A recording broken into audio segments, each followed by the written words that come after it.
Պարոն Քոչարյան, դուք ասացիք, որ դժվար թե հակասություններ ու լուրջ հակասություններ ունեցող ընդդիմադիր քաղաքական ուժերը կարողանան դաշինքով հանդես գալ ընտրություններին, բայց որպես ընդդիմադիր քաղաքական ուժի ղեկավար, արդյոք դուք պատրաստ եք քայլ անել, որ գոնե ընդդիմադիր ուժերը իրար դեմ չպայքարեն, այսինքն դաշինք կազմելու խնդիր, եթե անգամ չկա, այս պահին տպավորություն է, որ ընդդիմությունը պայքարում է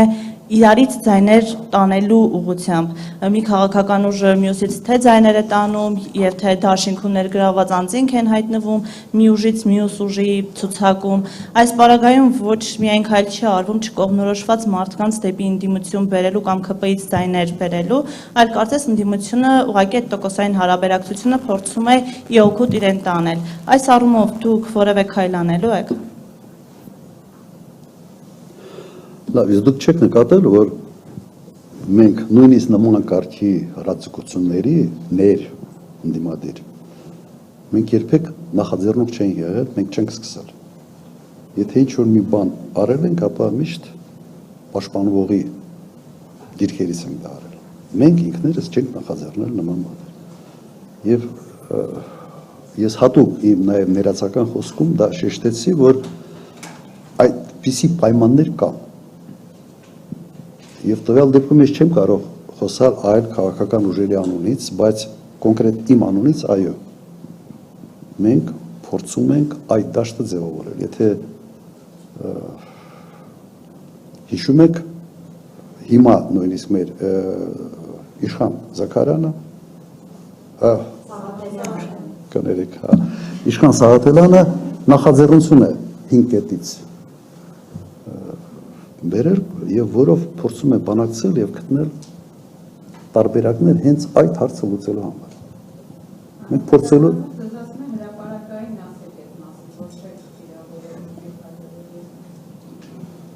այդ թեմայի մեջ ամենից ասեմ пассивը ես եմ այդ թեմայի մեջ եւ երևի նկատել եք ամենից շատ հարձակումները ին վրա են կատարվում։ Ես հասկանում եմ նաեւ ինչի համար է սա կատարվում, բայց տվյալ դեպքում ձեր թեմայի զոհն եմ ես, ոչ թե ձեր թեմայի հերոսը, էլի, կամ զոհ կամ հերոս, չգիտեմ, ոնց ուզում եք մեկնաբանեք, մի հատ էլ, այդ է սուրշում։ Հիմա սա է պատկերը, այո, պետք է փորձենք անել։ Չեմ կարծում, որ դա հնարավոր է 100%-անոց արդյունքի բերել, բայց շեշտակի մեղմացնել այդ երևույթը, այո, կարող ենք։ Այս ամենին այսինքն այլընտրանք կա ու դուք այդ այլընտրանքը Այո, մենք նաև ներսում ենք քննարկել։ Այո, մենք ներսում ենք նաև քննարկել, ինչքան տվյալ դեպքում քիչ լինի, ասես ընդդիմադիր միավորների միջև հրաձգությունը, ասես փոխադարձ, այնքան լավ է լինելու ընդհանուր արդյունք։ Եվ մեր մոտ նաև գիտեք մի խնդիր կա ընտրությունների ժամանակ քաղաքական միավորները փորձում են ասենց կամ մտածում են, որ կարող են բոլոր շերտերից ինչ որ ձայներ կորցել։ Դժվար է, դու պետք է հստակ քո էլեկտորատի բնութագիր ունենաս եւ հասկանաս, որ քո տեսակը, քո անցած ճանապարհը, քո ծրագրերը ավելի շատ